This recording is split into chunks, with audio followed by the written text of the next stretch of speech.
Vou contar mais uma linda história a partir de agora.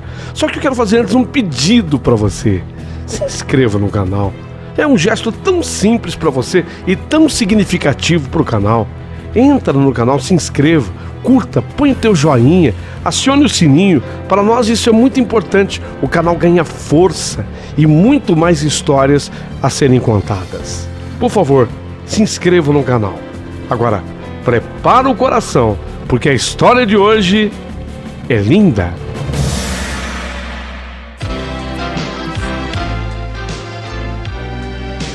Rádio Emoção.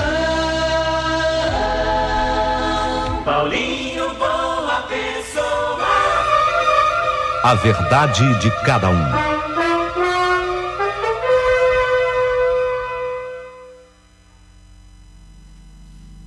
Meu querido amigo Paulinho Boa Pessoa, apesar desta ser uma estranha história, ela é muito verdadeira, porque não é que aconteceu com alguém que eu saiba, não, aconteceu comigo, foi comigo. Só que todas as vezes que eu conto essa história, as pessoas se emocionam, sabe? Algumas pessoas ficam bastante emocionadas. Mas também eu não posso negar que tem sempre alguma pessoa que fica incomodada a perguntar, mas será? Será que isso é possível? Será que isso é verdade? Será que isso aconteceu? Eu vou contar. Eu vou contar nos detalhes e aí cada um chega à sua própria conclusão. Foi assim. Eu tinha ficado grávida. Eu gostava do Luiz, gostava dele e por mim, eu me casaria com o Luiz e fim, seríamos felizes e pronto. No entanto, o Luiz, ele não quis assumir a paternidade. Não estou preparado para isso, outra coisa, eu estou estudando. Eu estou, sabe, ainda se eu tivesse pelo menos concluído os estudos, mas eu não estou preparado, eu não posso me prender a nada e nem ninguém. Você vai me perdoar, mas eu não posso, sabe, ficar com você. Lógico que eu sofria com isso, óbvio que eu sofria. Sofria muito com isso, mas via à minha frente um homem tão imaturo, apesar dos 25 anos, que eu acabei por me conformar. Era melhor assim. Ele não tinha mesmo cabeça para ser pai da minha filha. Era uma menina que eu esperava. Fiquei sabendo no ultrassonografia. Ele não tinha cabeça para ser pai da minha filha e nem para ser meu marido. Eu não sei porquê, mas desde o início eu tinha certeza de que eu ia ter uma menina. Eu resolvi simplesmente não procurar mais por ele. Eu teria aquela criança sozinha. Eu sempre fui destemida, batalhadora, mas acima de tudo, foi uma gravidez atribulada. Ameaça de um parto prematuro. Então, eu fiquei muito assombrada com tudo. E assim como me assombraram os meses da espera do bebê. Os médicos diziam que o bebê poderia nascer a qualquer momento. A gravidez, ela não era muito segura. Havia um certo risco. Isso me apavorava. Eu não queria perder a minha menina. Os exames de ultrassonografia confirmaram a minha suspeita. Travara-se então uma dura batalha do tempo contra a pressa. A vitória às vezes pendendo para um lado, outras vezes para o outro, ocultando uma clara definição de quem seria o vencedor e quem seria o vencido. Mas havia em mim uma fé muito grande, uma crença bendita de que tudo ia dar certo. Era minha filha quem me dava forças para eu continuar aquela batalha em glória, na qual os desatinos do corpo humano muitas vezes fortaleciam o imponderável comprometimento de uma gravidez de alto risco. A gravidez era assim, de alto risco. Eu tinha que fazer muito repouso. Ficava deitado imóvel. Tinha que ficar deitada paradinha. Vi o tempo escorrer, gota a gota. Dias que se somavam a dias, completando os meses. cada momento ganho era um suspiro de alívio, era um átimo de esperança, ainda que além da vida, porque o combate era duro, difícil, tornando-se impossível qualquer sombra de sossego. Falar que eu fiquei tranquila, falar que eu fiquei sossegada em algum momento, mentira, não fiquei. Mas havia aquele bebê no meu ventre. Sempre ela e por ela valia a pena todo o sacrifício, toda a dor, toda imobilidade, toda a espera. A angústia, às vezes, até superava a expectativa. Eu tinha medo, eu às vezes sentia a morte espreitando. Então, na tentativa de completar a gravidez, eu colocava os joelhos no chão quando eu podia, nem sempre era possível, e eu rezava pedindo a Deus para que o ciclo se completasse. Mas a morte rondava, eu sentia que a morte rondava o meu quarto. Em meu coração bramavam 1000 temores, temores ruins, mal disfarçados, que eu procurava abafar, ora com doce alento, ora com pranto manso, mas sempre pensando na minha filha. Até que nós chegamos a uma quinta-feira, dia 6 de março daquele ano, sobrepondo-se a incontáveis sofrimentos, a data programada para a cesariana chegou. Era o dia previsto, 6 de março. Era uma quinta-feira. Puxa vida. Completei o ciclo. Completei o ciclo. Hoje, 6 de março, chegou o dia da cesariana. Naquele dia, sobrepondo-se a incontáveis sofrimentos, a data para a cesariana chegou. Fui para o hospital. Maíra pressentir as angústias que me inundavam a alma, porque o bebezinho ficou quietinho.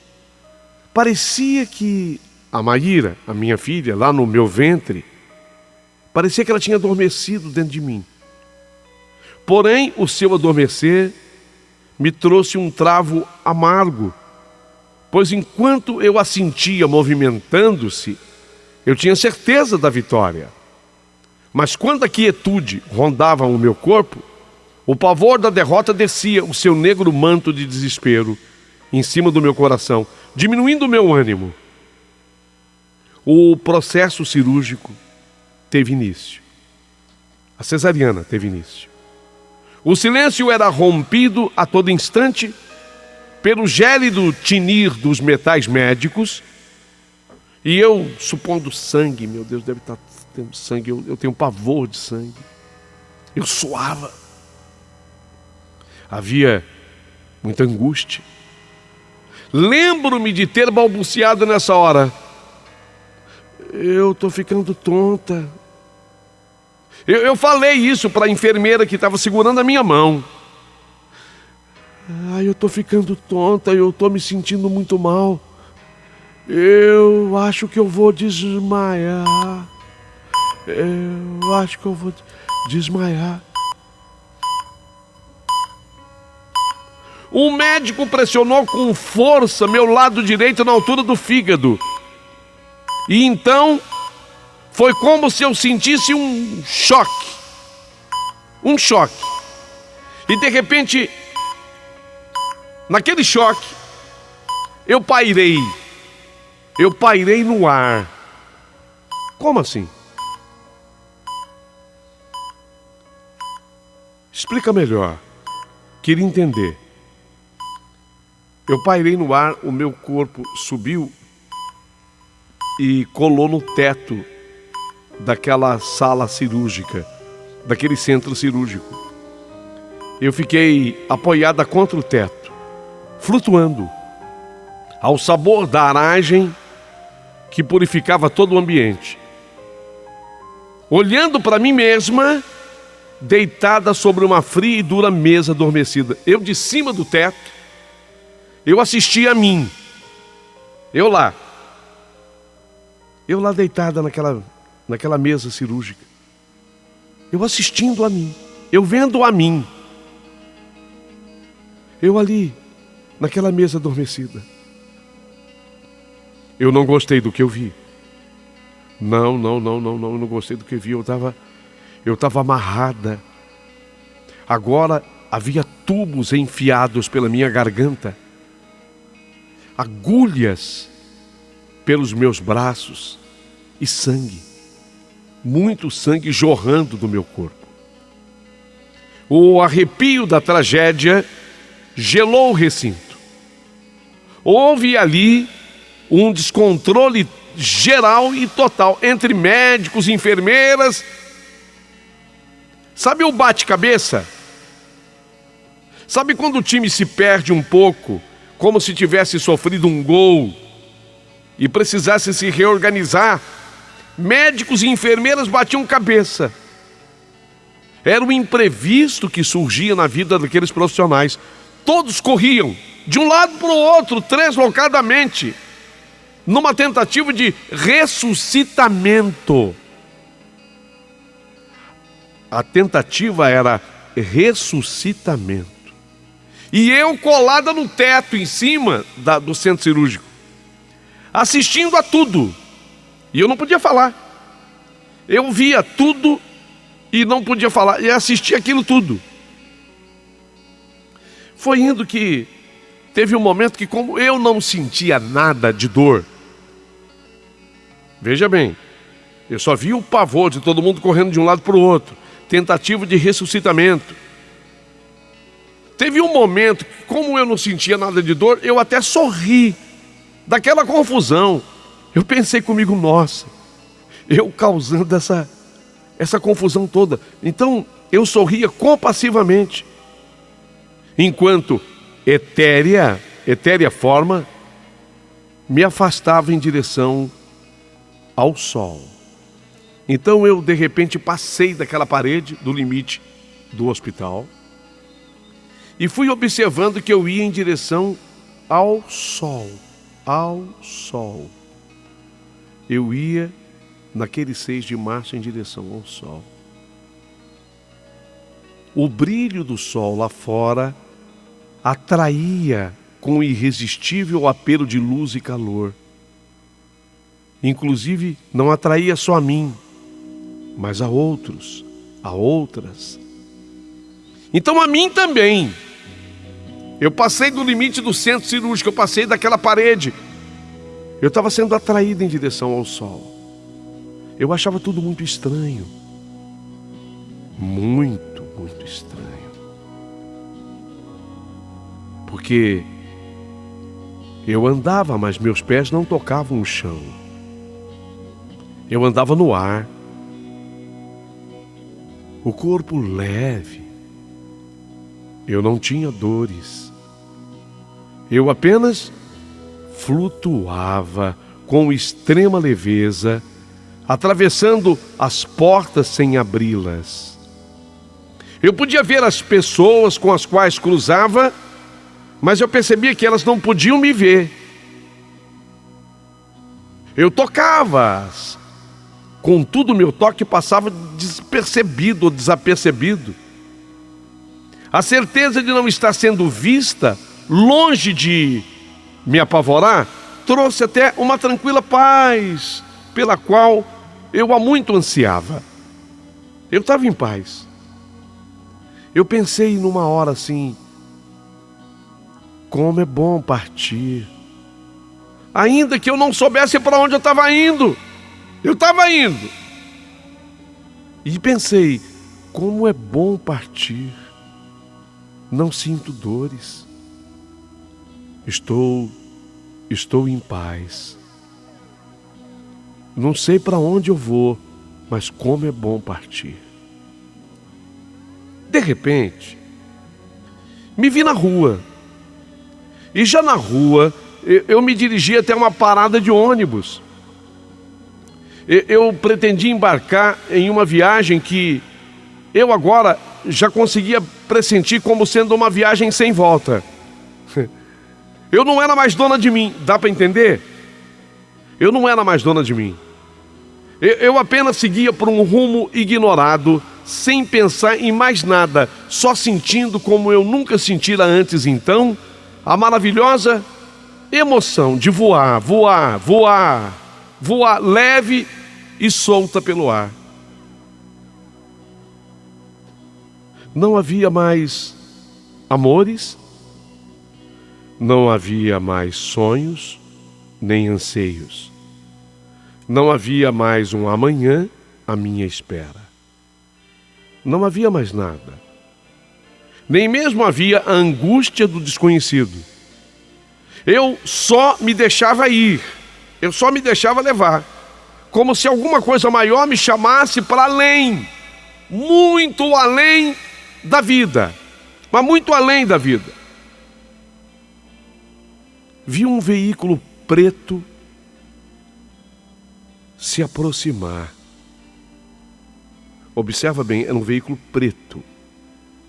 Ele vem, se aproxima, estaciona, bem devagar, bem calmamente. Aquele veículo estaciona. Sentada próxima a uma das janelas, a minha mãe gesticulou, abanando as mãos, como se fizesse um convite. Vem! A minha mãe gesticulou. Ao vê-la, quando eu vi a minha mãe, quentes lágrimas escorreram pelo meu rosto, desenhando um caminho de saudade, indo salgar minha boca ressequida. Sequer eu estranhei como ela não saiu do seu lugar. A mamãe limitava-se a convidar-me, sem muita convicção, por um embarque. Sabe quando a pessoa te chama assim, mas não chama com veemência, faz assim, vem. Mas é só um vem, que sai um pouquinho com a boca, um pouquinho com a mão. Eu li o lábio dela, vem. E vi a mão. A pessoa te chama, mas sem querer, na verdade, que você atenda o chamado. E foi assim que a minha mãe me chamou. A minha mãe parecia triste. Talvez indiferente. Logo a minha mãe, que sempre acorrera a minha mais simples indisposição, vendo-me ali, a mamãe vendo-me ali descalça, coberta tão só com uma velha e puída camisola de hospital, mal e mal me acenava, mal e mal me chamava. Nossa, e já fazia tempo que ela, minha mãe, partira. Já fazia tempo que ela partira. Fazia tempo que nós não nos víamos. É minha mãe. Meu Deus, que saudade, é minha mãe. É ela.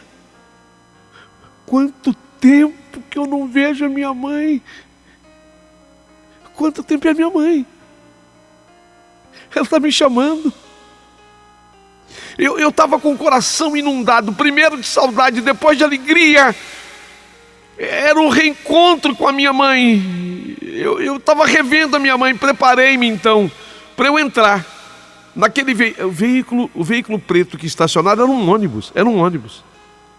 Era grande, agora sim, era um ônibus. Eu estava indo ao encontro da minha mãe. Aí eu pisei o primeiro degrau da escada de embarque do ônibus. Quando eu pisei o primeiro degrau da escada do ônibus para entrar, para poder encontrar a minha mãe que tinha partido havia tempo, a minha mãe de quem eu morria de tanta saudade. Quando eu pisei o primeiro degrau do ônibus, eu senti que alguém me agarrou por trás assim, era um moço moreno. Ele me agarrou por trás, quando eu pisei no primeiro degrau da escadinha do ônibus, ele me agarrou por trás, era um moço moreno, cujos profundos olhos escuros me atravessaram. Todos os demais passageiros ficaram imobilizados, com uma fria e muda ordem de comando. Eu fui abraçada com força, com vigor. Aquele moço moreno, ele me abraçou, mas me abraçou para valer, assim, com força mesmo.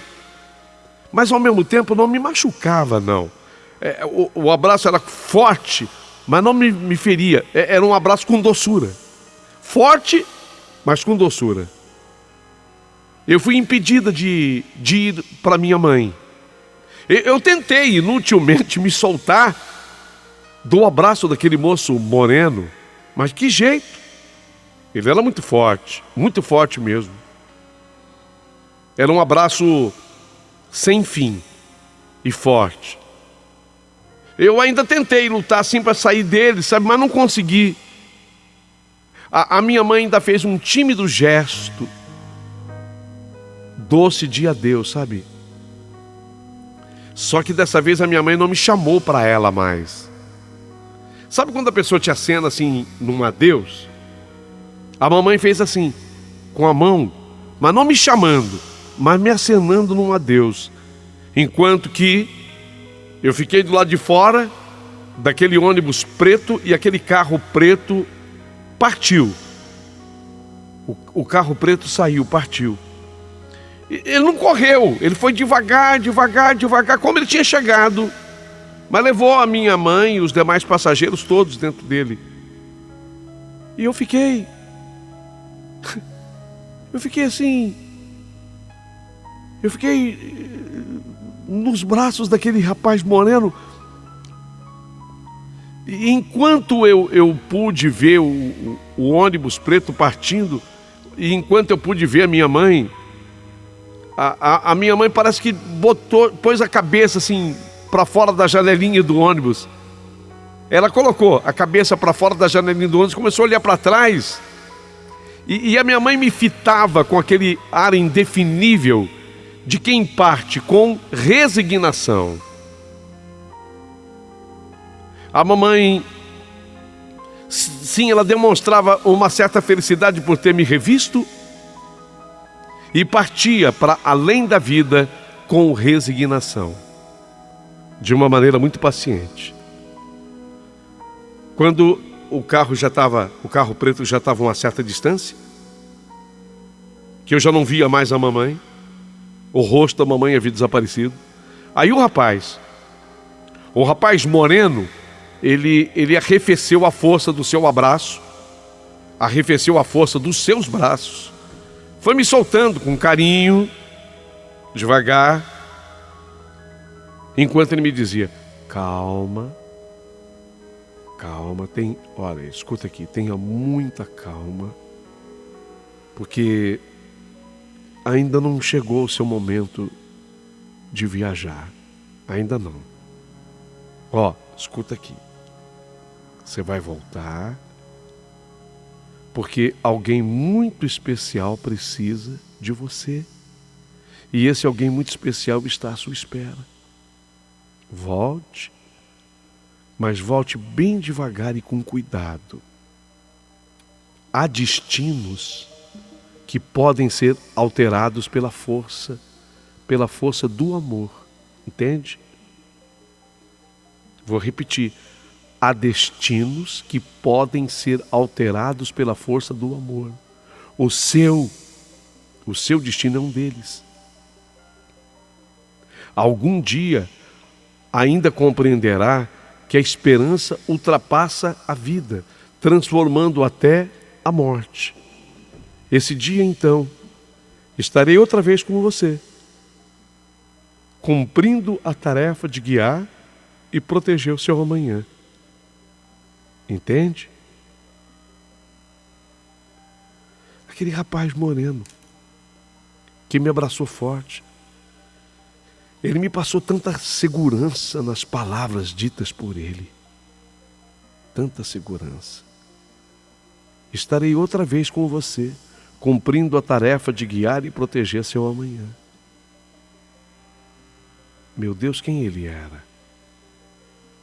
Sonolenta, consegui contudo identificar o alívio estampado nos médicos e enfermeiras que me cercavam no centro cirúrgico, quando, mexendo imperceptivelmente os lábios, me queixei de dor. Ai, eu estou sentindo muita dor. Ai, muita dor. Ai, eu estou sentindo muita dor. Calma. Era a voz do médico. Aquela enfermeira que segurava a minha mão também falou comigo: agora está tudo bem, calma. Permaneci ainda por 3 dias na UTI do hospital. Fiquei ao todo 11 dias internada ali. 11 dias. Para minha felicidade, estava tudo bem com a minha filha. Com a Maíra, estava tudo bem. O problema grave tinha sido comigo. Eu tive uma parada cardíaca gravíssima durante o parto. E de acordo com o cardiologista que me socorrera, cheguei a estar morta. Escuta, o que eu estou dizendo é a coisa mais séria do mundo. O cardiologista que me atendeu disse-me que eu cheguei a estar morta. Todos os meus indicadores vitais daquele vídeo, daquele monitor que fica na UTI, todos os meus indicadores vitais zeraram. Sabe o que isso significa dizer? Quando aquilo zera, é aquele risco raso nas telas de todos os monitores, significa morte. Eu estive morta. O cardiologista me disse: olha, você chegou a ter uma parada cardíaca tão grave que você morreu. Já tínhamos perdido as esperanças, mas o protocolo indica massagens ininterruptas no seu peito. Nós não desistimos de você.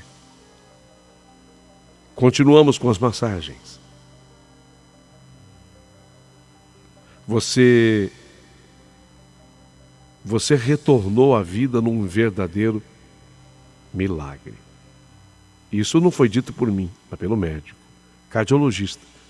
Você retornou à vida num verdadeiro milagre. Eu não sei qual é a tua fé, mas quando você sair daqui, a primeira coisa que você vai fazer é passar numa igreja e agradecer. 3 semanas mais tarde, já recuperada, eu fui às compras.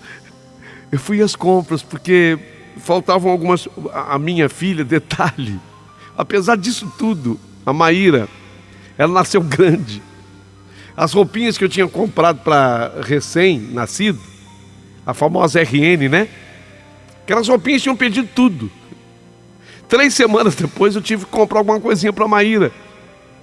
Eu estava aflita por retomar a rotina que caracterizava a minha vida e que havia sido interrompida por tanto tempo que eu já tinha perdido até a conta. Eu estava feliz, gente, eu estava feliz. Eu tinha nascido de novo. Eu estava viva. E isso era o que importava. Eu estava viva e precisava cuidar de uma bebê. Da minha filha Maíra, recém-nascida. Foi quando eu entrei naquela loja especializada em venda de roupa para nenê. E quando eu entrei ali naquela loja de roupa especializada em roupa para nenê, que eu ia comprar as roupinhas da Maíra, eu levei aquele susto. Eu esbarrei, literalmente, no rapaz que me impediu de entrar no ônibus. Ah, não. Não é possível. Eu estou dizendo não é possível porque essa foi a minha reação. Eu imagino qual seja a sua agora. Eu tive essa reação na hora. Falei, não. Eu corri no banheiro da loja, como eu estava com a bebê Você sabe que às vezes a loja ela é muito receosa de banheiro para clientes, né? Você sabe, hoje se suspeita de todo mundo. Mas como eu estava com a bebê no carrinho, as pessoas logo deduziram que eu precisava. Então eu corri no banheiro, eu lavei os olhos. Eu peguei água gelada, água fria da pia, lavei assim os olhos. Eu falei, não é possível que eu esteja vendo o rapaz que me segurou para eu não entrar no ônibus. Gente, é ele. Era ele. Eu tinha certeza. Como é que eu iria esquecer a profundidade dos seus olhos? A princípio foi o susto.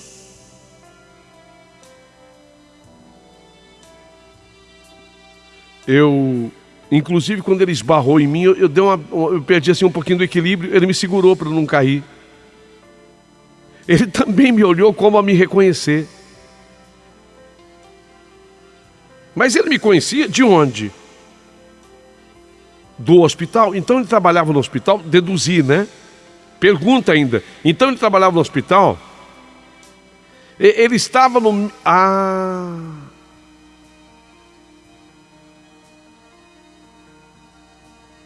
Não é possível.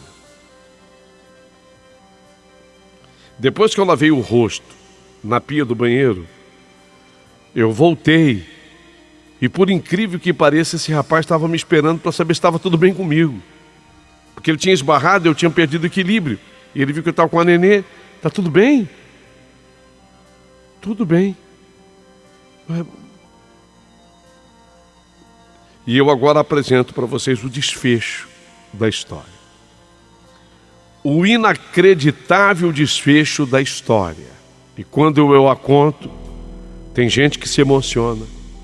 E tem gente que chega nesse momento e fala assim, mas não é possível. É possível. Porque aconteceu comigo. Aquele rapaz que impediu a minha entrada naquele ônibus, ele estava no mesmo dia em que eu estava no hospital, ele estava no mesmo hospital onde eu havia ganhado a minha filha. O filho dele nasceu no mesmo dia que a Maiara. Na verdade, eu estou falando Maíra, não é? É Maiara, o nome da menina. Desculpa, viu? É Maiara.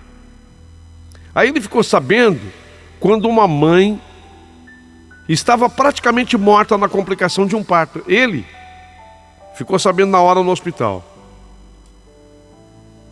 Ele via a felicidade da mãe do seu filho.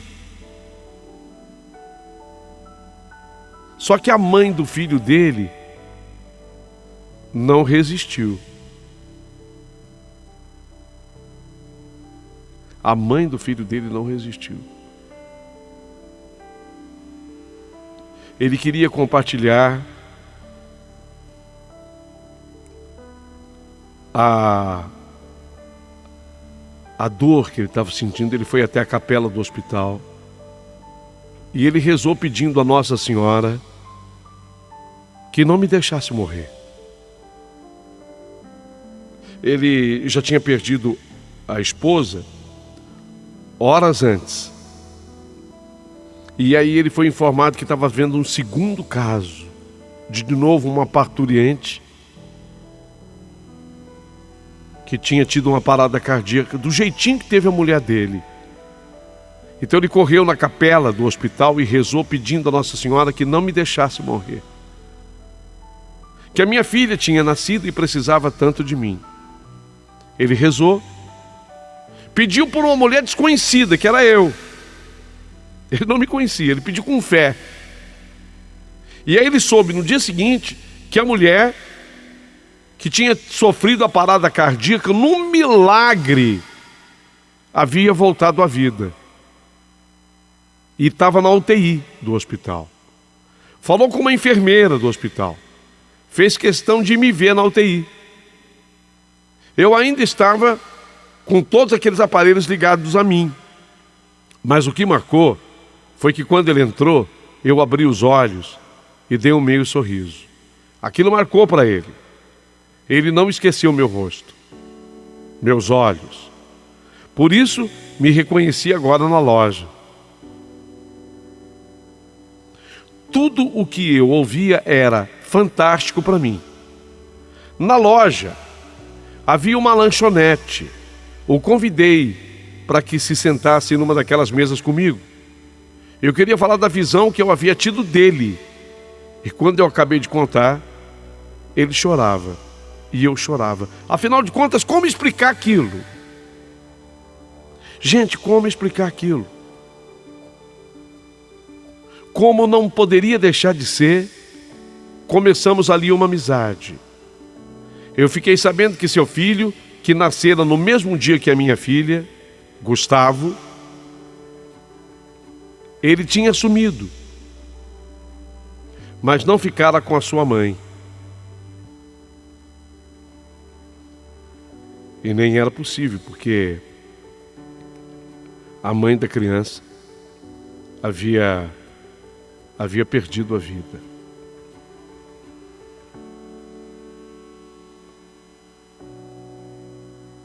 A essas alturas, nós já estávamos gostando um do outro. E dali, para assumirmos um namoro, não demorou muito tempo. No dia 24 de junho, no dia de São João, um ano após o que aconteceu, 24 de junho, um ano depois de tudo que aconteceu, nós nos casamos. E no próximo dia 24 de junho, agora, completaremos mais um ano da nossa feliz história. Essa é a história que, quando eu conto, pessoas ficam emocionadas. Outras olham para mim e falam: puxa, será que ela exagerou? Será que ela está contando exatamente como tudo aconteceu? Por mais que possa impressionar, eu não posso ocultar detalhes do havido. Mas uma coisa eu garanto: eu vivi tudo isso. Eu passei por tudo isso. E não há o que mudar, nenhuma vírgula, nenhum pingo de um i, nenhum acento de uma palavra, porque tudo aconteceu exatamente como eu acabei de narrar. Minha história talvez venha provar o número infindável de mistérios que há entre o céu e a terra. Olha, é mais do que as estrelas do universo, o número desses mistérios. É maior do que o imenso e infinito número de estrelas do universo.